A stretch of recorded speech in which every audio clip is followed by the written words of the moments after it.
하고 보건학을 했는데 제가 이제 보건학 통계 강사로 나갈 때 좀 재미가 없었어요. 근데 정기란 박사님이 그때 한국에 온 지 2년 됐고 UCLA에서 빈슨 설프하고 대학원 동창이었는데 이제 한국에 나오셔서 2년째 됐을 때 카이스트 일을 맡으면서 한국에서 인터넷이라는 걸 만들면 그 진짜 국가 발전이 되겠다. 그래서 그때 이름이 시스템 디벨롭먼트 네트워크예요. 그래서 그거를 대학생들하고 개발하려고 하니까 뭔가 이렇게 코디네이션 하는 부분이 없는 거예요.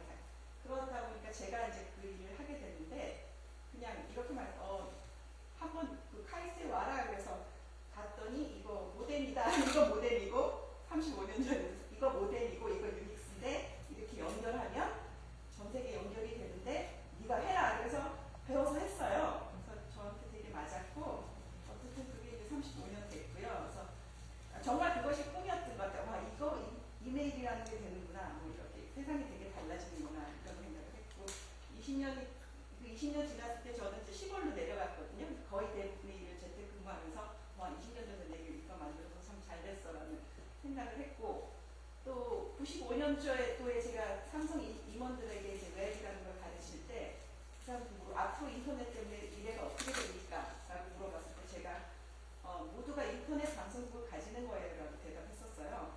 요새 제가 스마트폰을 보면서 내가 생각한 대로 정말 제 예측이 맞았다. 그런 생각을 하는데 과학기술에 저는 항상 그런 생각을 합니다. 과학기술이라는 것은 가치는 없는 중립이에요. 그러니까 사람이 어떻게 쓰느냐에 따라서 나쁠 수도 있고 좋을 수도 있는데 그런 시각이 혼동될 때가 많지만 저는 그 입장을 고수하고 있고요. 그래서 항상 그 과학기술의 가치, 과학기술이 어떻게 인간을 위해 쓸 것인가에 대한 관심을 계속 가지고 있었는데 30년 전에 미국에서는 그 컴퓨터 프로페셔널이 소셜 리스폰시빌리티 이런 팀들이 있었고 그들은 계속 통신 정책이나 이런 데 관여를 해왔어요. 근데 지금 저희 나라에는 그런 부분이 너무 전무한 것 같고 뭔가 전문가들의 어떤 이렇게 왜곡된 시각에 많이 휩쓸리는 것 같아서 저는 사실 전문가로서 그런 일을 아직 못하고 있구나라는 생각을 하고 있습니다. 여기서 마치겠습니다.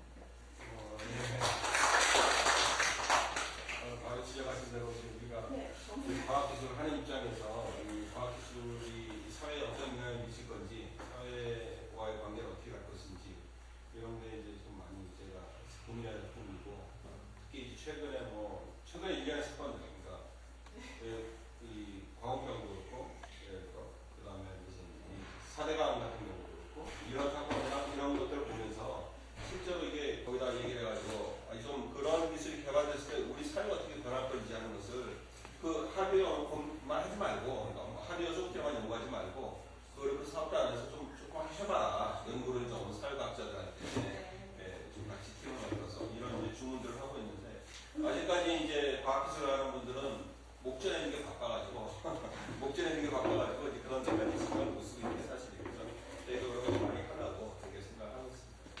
준비하시고 있습니다. 사실 우리 이공계 대학원생들이 이 연구하는 그 기본 자세부터 그게 이제 반영이 좀 돼야 되는데 앞으로 많이 좀 나아지겠죠.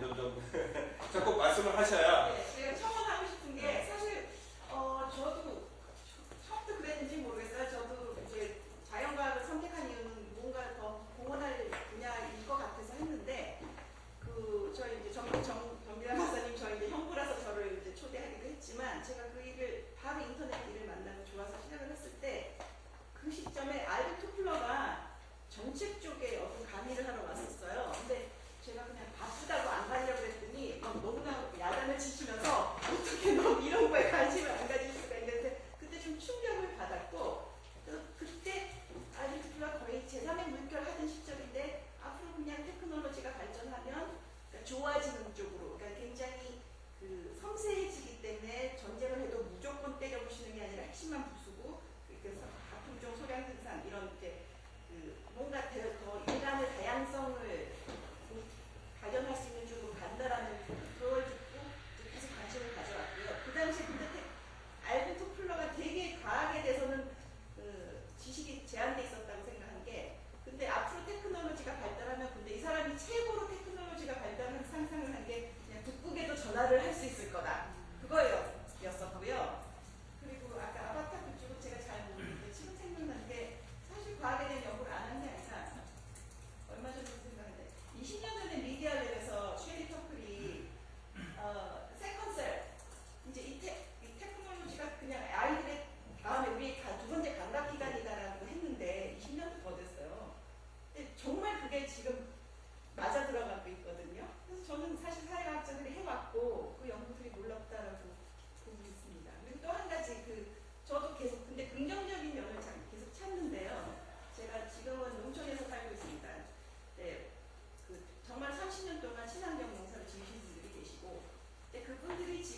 설문조사한 결과가 있나요? 그걸 지금 뭐 좀 보여줄 수 있는 건가요? 아니면 그 풍성장에서 생각했던 그러니까 그거를 분장장에서 사실 여기 이공계 학생은 없죠. 여기 이공계 학부생 한번 얘기해보세요. 이공계는 이제 학부니까 제가 대학원에 가서 대학원이나 아니면 공부는 이공계 분야를 더 하겠다 라는 생각이 있는지 뭐 있다면 왜고 없다면 왜고 이유가 있을 것 같아요. 네. 안녕하세요. 의대대학교 화공생명공학과 2학년 재학 중인 현건수라고 합니다. 이렇게 좋은 자리에 초대해서 좋은 말씀 많이 해주시는데 제가 사실 아직 2학년이고 학생이다 보니까 그렇게 쉽게 늘지 않아요. 그래서 그냥 제가 바라보는 정말 이렇게 아직 많이 모르는 학생이 보는 시간에서 말씀하자면 사실 대학 와서 되게 충격받았다는 게 그래도 연세대학교라면 저는 되게 좋은 대학교라고 생각하고 가서 많이 되게 좋은 대학이에요. 좋은 공대를 와서 느낀 게 조금 뭐라고 할까 정말 되게 뒤쳐져 있어요. 그 공대라는 건 진짜 최신 기술을 배워야 되는데 교과서는 맨날 10년씩 늦어 있고 교수님 가르치는 거는 진짜 초등학교 때 막 정년퇴 앞두신 그런 막 이렇게 진짜 의욕이 없으신 선생님들보다 더 대충 가르치는 분들도 있고 정말 되게 당황했어요. 처음에 충격을 정말 많이 받았어요. 근데 그거에 대해서 일단 그렇게 교수님들이 그렇게 강의하시고 그런 텍스트로 배우면 4년을 열심히 쏟아부어도 사실 글로벌 시장에서 경쟁력이 없잖아요. 그런 생각이 드는 거야. 학생들이 4년을 열심히 쏟아부었지만 막상 딱 졸업을 하니까 대학원에 가면 이미 외국의 학생들과 많이 차이가 많이 나 있기 때문에 그쪽으로 가기가 너무 어렵다는 거죠. 대학생들도. 그러면 이제 그냥 안정적으로 뭐 이렇게 학교의 내행별이나 이런 걸 좀 이용해갖고 결국 취업을 이렇게 좀 많이 주는 석유회사나 뭐 대학원의 길에 가서 엔지니어가 되기보다는 석유회사, 정유회사, 돈 많이 주는 회사 좀 안정적인 공기업 이런 데로 많이 가는 것 같습니다. 그러니까 제 생각에는 조금 학교가 더 노력을 해야 되지 않나. 근데 이제 1년에 한 번씩 외국 나가면 꼭 하는 게 그 대학에 가서 대학교 교재 파는 데를 제가 항상 보거든요. 그래서 이제 가서 헌책 사오고 이렇게 하는데 거기도 마찬가지인 것 같아요. 교재 보면 거기도 한 20년 전에 시작을 갔다가 그대로 학부 수업이 그러니까 이게 원리라는 거는 빨리 변하는 게 아니거든요. 기본적으로. 그러니까 거기서 교재 보면 이거 대체로 아직도 쓰고 있나 하는데 우리도 그렇게 쓰고 있고 걔네도 그렇게 쓰고 있다. 다만 이제 그거 베이스로 해서 그 기초 위에 연구 자체를 이제 외국은 학부에들도 많이 이렇게 참여할 기회가 많이 있고 그러면서 이제 또 이 첨단 연구를 하는 분들하고 대화할 기회가 많이 있고 그런 게 우리 학교하고는 좀 차이인 것 같아요.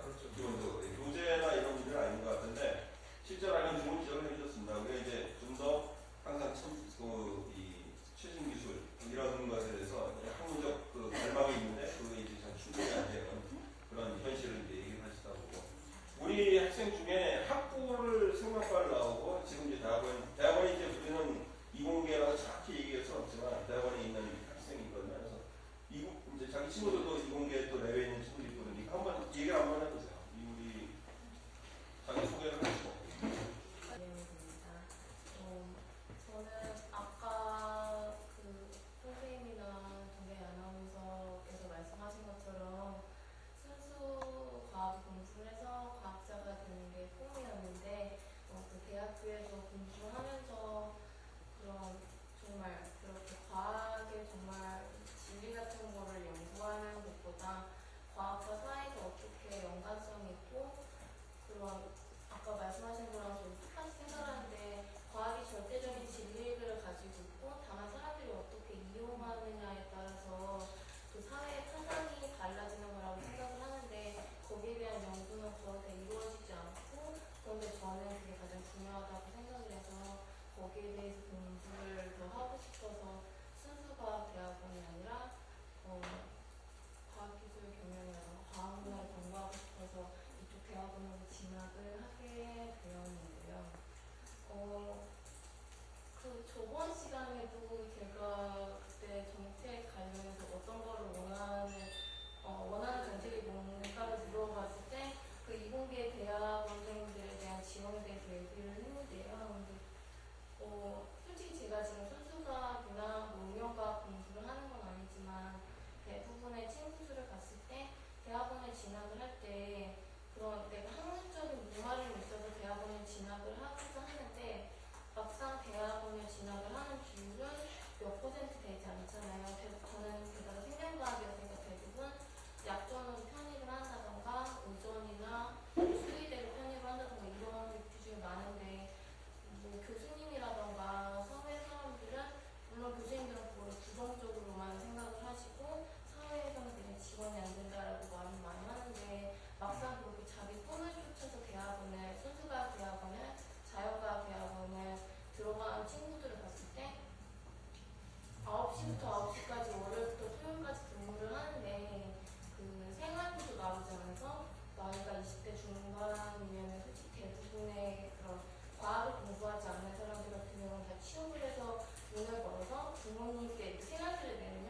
공부하기 위해서 다니는데 공부에 대해서 스트레스를 받는 게 아니라 돈적인 것 때문에 스트레스를 받는다던가 아니면은 우리나라 물론 다른 나라 대학원들도 조금 그렇겠지만 우리나라 대학원의 그런 교수님이 하시는 공부를 내가 교수님이 해야 되는 연구를 꼭 내가 연구를 해야 된다는 등의 그런 부재적인 시스템 때문에 학생들이 스트레스를 받으니까 그런 스트레스를 해결해주는 방안을 찾아야지 사회적으로 막 그런 편한 것만 찾으려고 간다라고 말하는 그런 시선들이 가장 큰 문제라고 생각을 합니다. 네. 선생님이 공부를 할 때 이제 그 학력 그다음에 자기 하고 싶은 연구할 수 있는 그런 공부를 말씀하셨어요. 우리 이용계 배우를 우려하고 아까 우리 학생이 아까 얘기한 거는 하나가 있는데요. 우리 박찬환님도 얘기하셨지만 사실 학부생들하고 대학원생들하고 이 강의하는 방식은 틀려요. 왜냐면 같이 할 수가 없는 거거든요. 그러니까 아까 말한 원리적인 걸 가르칠 때는 앞으로서 전통적인 걸 가르치고 그다음에 대학원은 굉장히 안정적으로 가르쳐요. 경쟁적으로 가르치면서 이제 우리가 현대 맞게끔 하기 때문에 그런 부분을 좀 더 학교를 다니면 내가 이해할 수 있을 거다 이렇게 생각이 들고요. 근데 항상 느끼는 건 뭐냐면 고등학교에서 대학에 오고 나면 내가 느끼는 것 중에 하나가 뭐냐면 아직도 우리 이렇게 생각하는 거예요. 나는 굉장히 보수주의자다라고 생각할 때가 꽤 많아요. 라는 게 뭐냐면 요즘 애들은 가면 갈수록 더 철이 안 든다. 아니 진짜 내가 솔직하게 얘기를 하는데 학생들한테 그런 얘기를 해요. 왜 철이 안 드냐. 첫째, 우리가 도제적으로 수업을 할 때 뭐 강의실에 들어왔을 때 항상 조용해야 되느냐 뭐 학생들이 그런 건 아닌데 보면 브레이크를 걸지 않으면 애들이 이 전환이 안 돼요. 이 전환이 안 돼. 강의 모드로 못 들어가요. 강의 모드로 못 들어가요.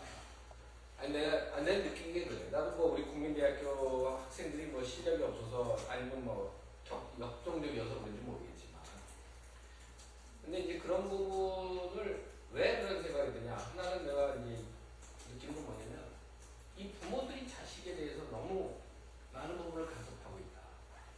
그러니까 이제 생각이 그래요. 뭐 여기 다 부모님들이 계시지만 그러니까 자식에 대해서 너무 우리가 하나 둘씩만 나서 그런지 굉장히 집요하게 주입식으로 자꾸 이렇게 하는 것 같아요. 그래서 이제 그런 부분이 굉장히 싫어서 애들한테 굉장히 주관적으로 키워야 되겠다 하는 생각이 하나 들었고 그 다음에 이제 그거는 이제 얘기하는 거고 그 다음에 이제 아까 얘기한 것 중에 좀 충격받는 건 뭐냐 도제제도라는 거 있죠. 과학이라는 거는 사실 어떻게 보면 도제예요. 나는 내 선생님이 이 세상에서 내가 왜 아까 건축학을 하고 싶었다 그랬지만 뭐 다시 한번 도전해볼지 모르겠어요. 아버지가 그려본 다음에 다시 한번 생각해보지만 다시 생각을 해보고 있지만 나는 그 선생님이 내 인생의 미래였어요.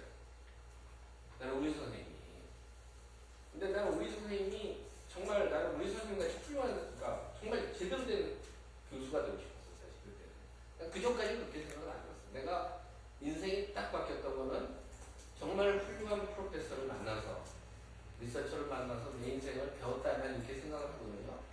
그래서 나는 제자들한테 뭐라 생각하면 나도 그런 사람이 되고 싶은 거야. 근데 그걸 학생들이 만약에 이걸 도제식으로 볼지도 모르겠구나라는 생각이 좀 딱 들었어요.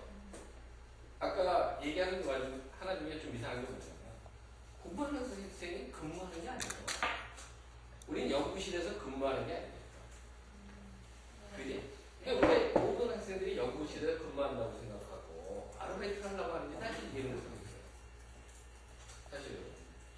그러니까 나는 그런 부분들이 조금 그러니까 생각하는 게 목적이 내 더 큰 미래냐 아니면 지금 내가 벌기 위한 50만원, 80만원, 100만원 벌기 위한 거냐 그거에 따라서 좀 달라져야 되지 않겠나 하는 생각이 들어요. 그래서 물론 사고하는 게 깊지 않고 나도 우리도 사고가 깊지는 않아요.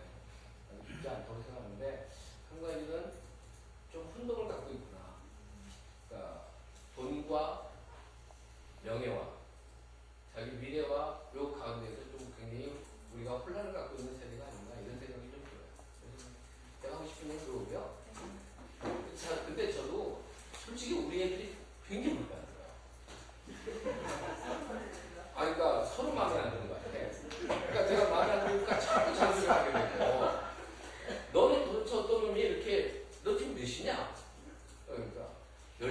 10시는 좋은데 그러면 어제는 몇 시간이에요?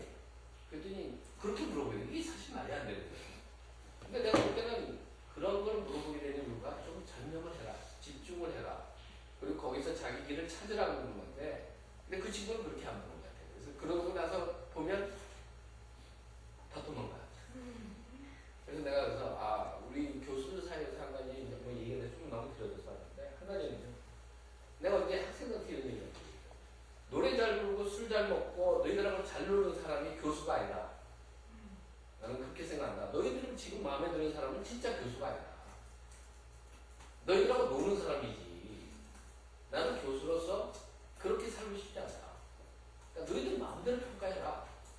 나는 내 길을 간다. 뭐 갑자기 좀 이상한 얘기가 있지만 그러니까 제가 아까 요새 시 중에 그러더라고요. 조중동하고 국민이 보수라고.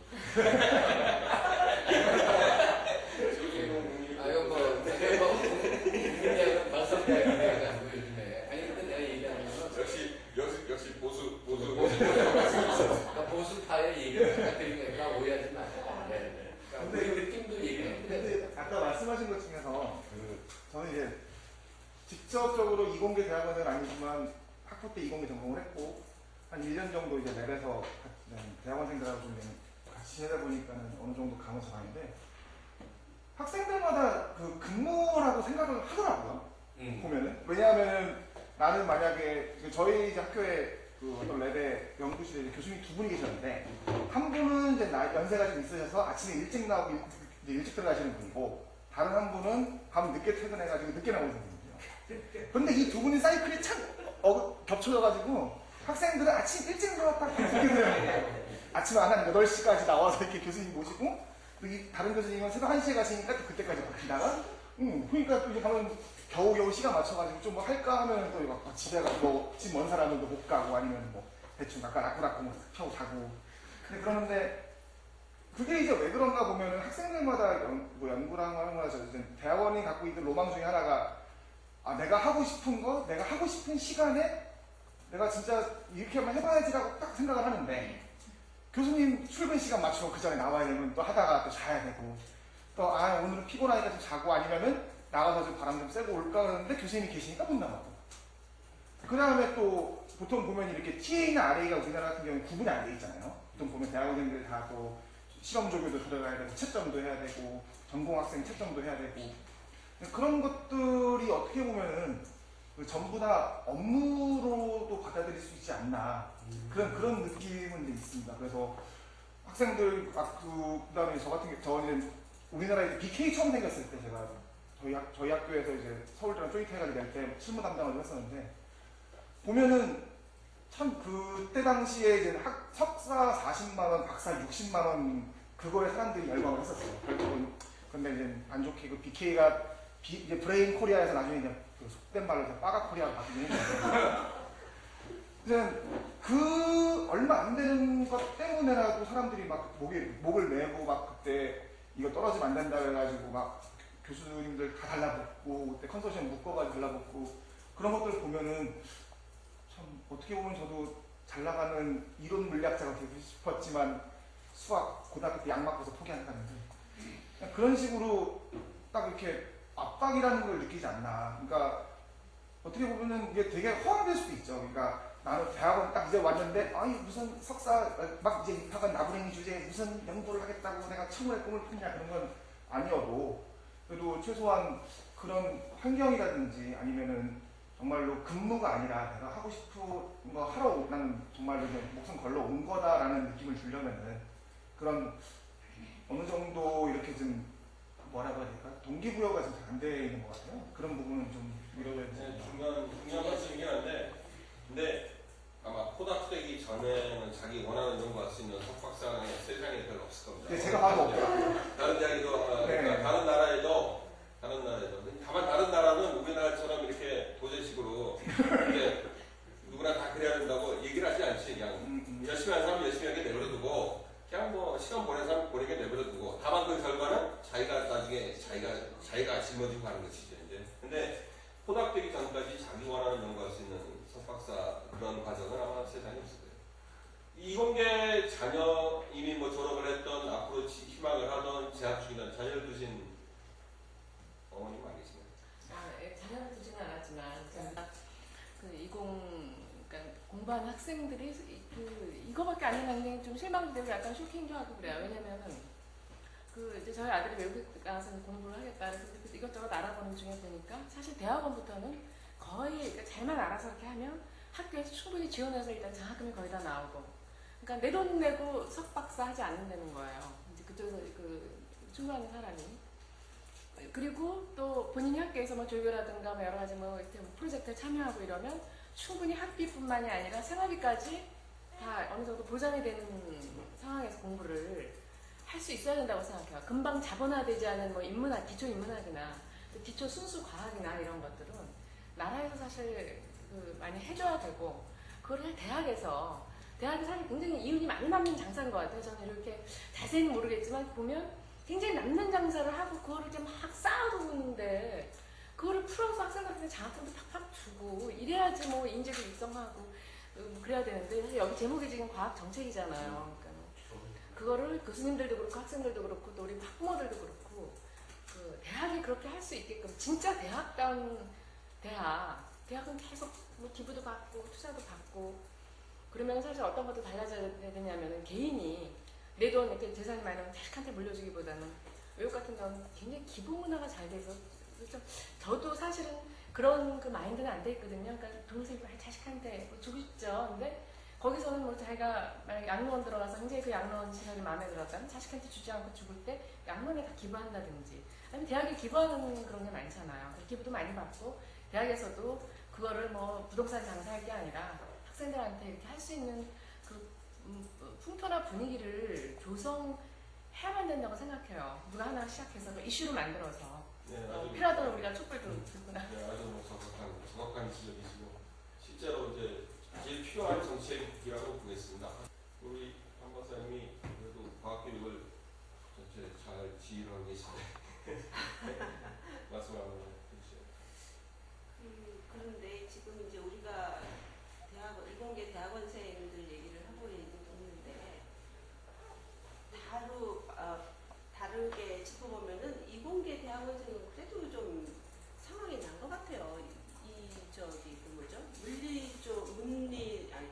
문과, 인문계 쪽은 오히려 교수님들 그랜트도 없고 뭐 해가지고 더 열악한 환경인 것 같은데, 우리가 아까 우리 후배 얘기한 것 같이 당장 이렇게 좀 되지 않는 기초과학이나 문과도 마찬가지고 해가지고 지원을 많이 해야 된다고 하는데, 그걸 이제 그렇게 정리를 하고, 제가 생각하기에 저는 이공계 대학원생이었으니까 그때 얘기를 좀 해보면은 우리가 처음에 이제 뭐 여러 가지 꿈 얘기도 하고 그러고 아까 우리 조혜진 선배가 얘기한 거에 그거를 생각해 볼 적에 저는 오히려 굉장히 이렇게 폭이 좁았던 것 같아요. 오로지 어렸을 때부터 정말 퀴리 부인의 위인전을 읽은 이래로 나는 과학자가 돼야 되겠다. 그런 우리 또래 많은 사람들이 가지고 있었던 그 꿈을 가지고 한 길로 계속 왔는데, 오히려 그게 굉장히 안 좋았던 것 같은 느낌이 들어요. 그래서 대학교 때나 뭐 대학원 때는 한 길로만 계속 갔는데 그거보다는 오히려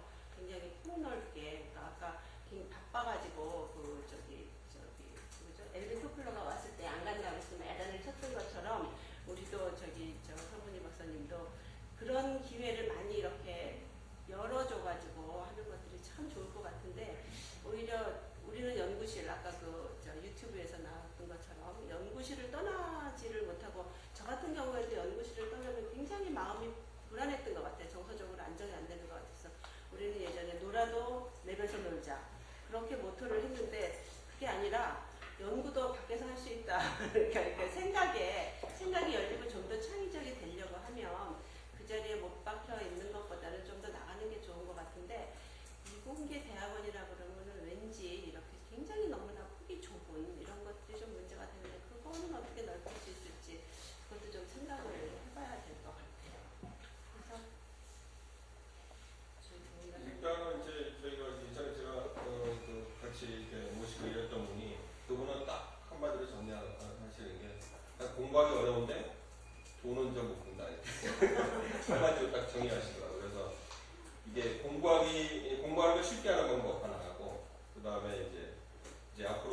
장래를 이제 밝게 하는 거, 이제 뭐 금전적인 것 포함해서 이제 이 크게 두 가지다 이렇게 말씀을 하시는데, 되게 약간 정확하게 이공계로서의 비전이나 특히 진로에 대한 비전, 아니면 금전적인 보상에 대한 비전, 이런 비전을 좀 명확히 보여주는 거, 이쪽이 이제 중요한 정책의 한 줄기고, 하나는 이제 공부를 어렵게 하지 않게 하는 건데, 그 뭐 내용을 어렵게 하고 안 어렵게 하고는 그건 국제 경쟁에 따라 결정되는 것이기 때문에 그거는 마음대로 좌우할 수 없고, 또 학문 분야에 따라 이제 아주 그야말로 뭐 눈이 팽팽 돌아가게 바뀌는 분야가 있고, 또 뭐 100년, 150년 비슷한 거 가지고 하는 분야도 있으니까 그건 어쩔 수 없다고 하시더라도 이제 공부 내용 말고 공부하는 환경을 좀 더 쉽게 할 수 있는 방법. 그러니까 아까 말씀하신 대로 학비나 뭐 생활비 걱정이 없다든지, 그 다음에 실제로 무슨 자기가 그냥 뭐 교수 시키는 것만 하는 게 아니라 자기 나름대로 어떤 연구를 갖고 좀 더 이렇게 자율적으로 활동을 할 수 있는 그런 거라든지, 이제 이런 그런 정책들에 대해서 이제 우리가 조금 더 많이 고민을 해야 될 것 같아요. 그리고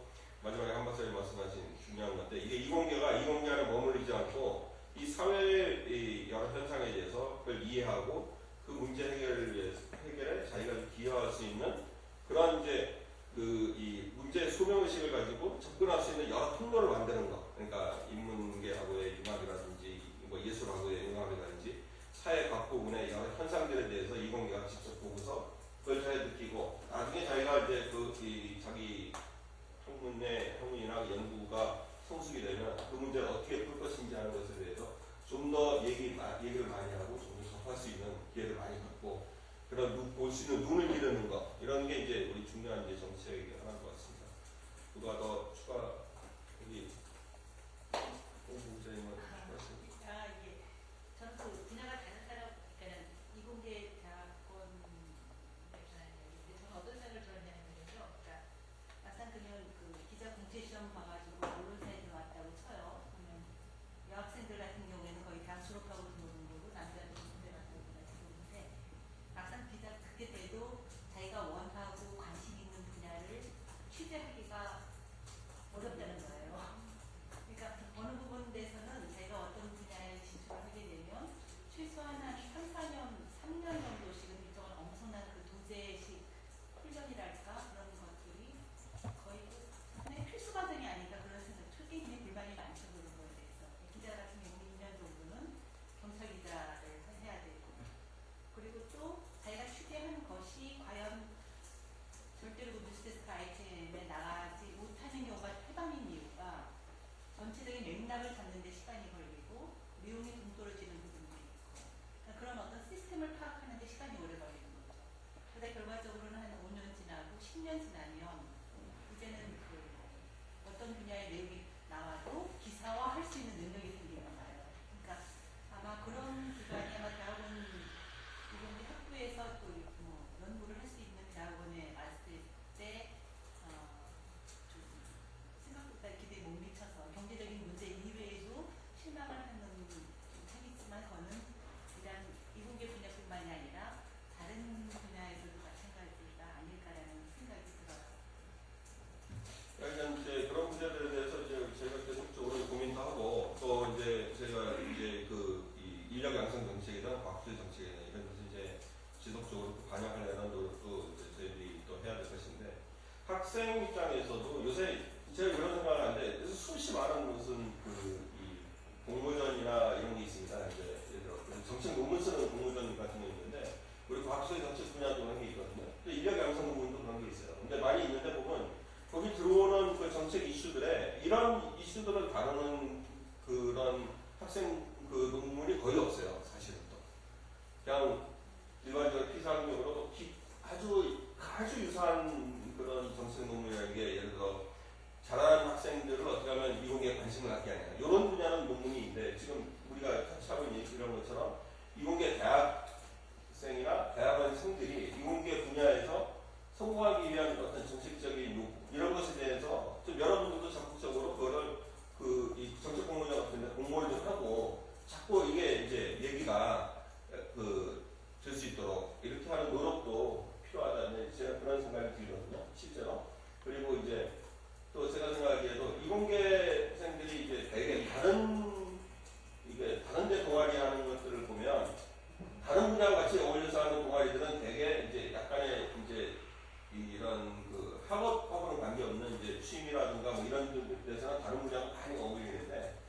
실제로 자기 생각의 폭을 넓히기 위한 분야에서 다른 분야의 다른 대학에 그러니까 다른 인문사회나 뭐 예술이나 이런 쪽에 학생들하고 교류가 상당히 적은 것 같아요. 그래서 그런 노력도 스스로도 좀 많이 하셔야 될 것 같다. 그런 생각을 제가 해봅니다. 오늘 뭐 이 정도 하고 우리 첫술에 그래서 제가 이 정도 하고 우리가 그 정책과 미래 그이 게시판 같은 데서 그런 좀 논의들을 계속 지속적으로 받을 수 있게 그렇게 좀 이 장을 좀 열어놓고 하면 좋을 것 같아요. 제가 추가로 한 1분만 예. 지금도 문제가 되고 있는 광우병이라든가 그 전에 황우석 단체가 MBC에서 MBC 제작을 통해서 드러난 문제였고 사실 황우석 관련 보도할 때는요 정말 회사가 휘청거릴 정도였어요. 웬만한 신문사나 이런 데는 아마 그 역할을 감당을 못했을 거라고 생각이 들어요. 왜냐면 황우석이라는 인물 자체가 정말 대통령이 미는 사람인데 대통령이 미니까 전혀 이 과학기술 분야의 문외한인 정치인들까지 나서 전부 옹호하고 있던 상황이었거든요. 그래서 언론이 키웠고 근데 그 보도한 것이 전부 다 문제가 있다라고 피디수첩에 뒤집은 거 아니에요. 그래서 지금 광우병 문제도 그렇고 근데 안에서 내부적으로 보면은 과연 그런 그 일련의 제작 시스템에서 그 정말로 그 제대로 공부한 이과 출신의 기자들이나 이런 사람들이 있다면은 좀 상당히 많이 정제가 되지 않았을까 하는 아쉬움이 있어요. 그러니까 저는 가끔씩 그런 주장은 하나입니다만은 지금 주요 방송사에 이공계 출신이 진출할 수 있는 거는 기상 캐스터로 진출을 해서 남자 기상 캐스터죠. 지금 여성 기상 캐스터들이 남성들이 뽑다 보니까 전부 이 몸에 얼굴 위주로 가는 거예요. 남자 기상 캐스터는 안 볼 것 같아요. 남자 기상 캐스터인데요. 안 봐요. 남자 기상 캐스터들은 주로 이제 뒤에서 하드웨어를 만든다든가 그러다 보면 어느 정도 시간이 되면은 이제 보도국에서 과학기술들도 수용을 하게 되거든요. 근데 이 어느 조직이나 다 또 이렇게 배타적이잖아요. 책 출신에 대해서는 약간 좀 그런 게 있거든요. 그래서 저는 좀 가끔 제가 만약에 정말 그런 아직은 그게 시험 과정이 뭐가 있다면 정말 유공계 출신을 공채에서 반드시 뽑을 거라고 생각이 듭니다만은 정말 그런 부분에서 좀 노력이 참 필요하다는 생각이 듭니다. 각 분야의 유공계 출신들이 많이 정말 전문가들이 사실은 나중에 정말 책임을 느껴야 되는 거고요. 네, 전문가들이 힘들었던 것 같고요. 예, 지금 오늘 뭐 학생들이 힘들다 그런 문제 또 다른 문제 사람들이 의학부 학생들뿐이 아니라 어느 직장에서도 사람들이 다 기능화되고 있어요. 이거는 이제 그 현대 사회가 너무 이제 어떤 그걸 한계에 도달한 시점의 문제인 거고 여기 의학부의 문제는 아니기 때문에 또 다른 차원인 것 같고 전문 과학자들이 정말 이거의 어떤 사회적인 역할에 대해서 말할 수 있을 때까지 성숙을 해야 되고 그거는 어느 세대를 막론하고 우리가 더 나가야 되는 각각 노력해야 되는 겁니다. 네, 좋은 말씀들 감사합니다. 오늘 토론 여기서 마쳐도 되겠죠? 예, 감사합니다. 제가 잠깐 하나만 토론이 끝나셨으니까 저는 이제 학부 이제 비이공계들한테 이제 생명과학을 강의하는 내용이 있거든요. 그거 하면서 이제 광우병 얘기를 하면서 이제 굉장히 이제 우리가 과학계에서 해야 될 내용 중에 하나가 뭐냐면 이 퍼블릭 억셉턴스에 대해서 우리가 좀 더 체계적으로 좀 봐야 되지 않겠나. 그러니까 과학적인 지식과 그리고 이렇게 말씀하신 대로 이 사회를 구성하는 사람들이 이걸 우리가 진짜 퍼블릭한테 어떻게 잘 접근해 가는가 이게 중요한 것 같거든요. 제가 아까도 말씀드렸죠. 우리가 이 광우병 사건 나고 난 다음에 요즘에도 광우병이 좀 나왔다가 또 다시 들어가고 있죠. 근데 그때 우리가 과학적으로 참 대응을 잘못하지 않았나 광우병에 대해서는. 그래서 그런 부분들도 한번 나중에 우리가 이공계에서 한번 정말 해줘야 될 건 뭐냐면 사회과학하고 꼭 접목이 돼야 될 건 뭐냐면 우리가 퍼블릭 억셉턴스를 좀 지켜줘야 되겠다. 그걸 좀 어떻게든 좀 이렇게 자꾸 만들어가야 되지 않겠나 이런 생각이 좀 듭니다. 그때 분위기는 송박사님도 잘 아시다시피 우리가 변명하는 게 아니라 그거 제대로 말하면 완전히 매국노를 찍혔어요. 그래서 그 전에서 얘기했던 한마디로 따로 돌맞을 것 같아요. 네, 완전 매국노를 찍혔어요. 돌맞을 것 같고. 근데 물론 집에서 싸운 사람들 많아요. 갑자기 정말 흘려보지 않아요. 아니 근데 이제 거기에서 하나 느꼈던 건 우리가 퍼블릭 억셉턴스만은 우리가 꼭 선진화되는데 필요하지 않겠나. 그렇죠. 이것만은 좀 우리가 성숙하려면 성숙하려면 한 번은 거쳐가야 되는 문제가 아닐까. 근데 그런 식으로 표출하는 것은 좋은 방식이 아닌 것 같아요. 대중의 심리도 몰고 가는 거.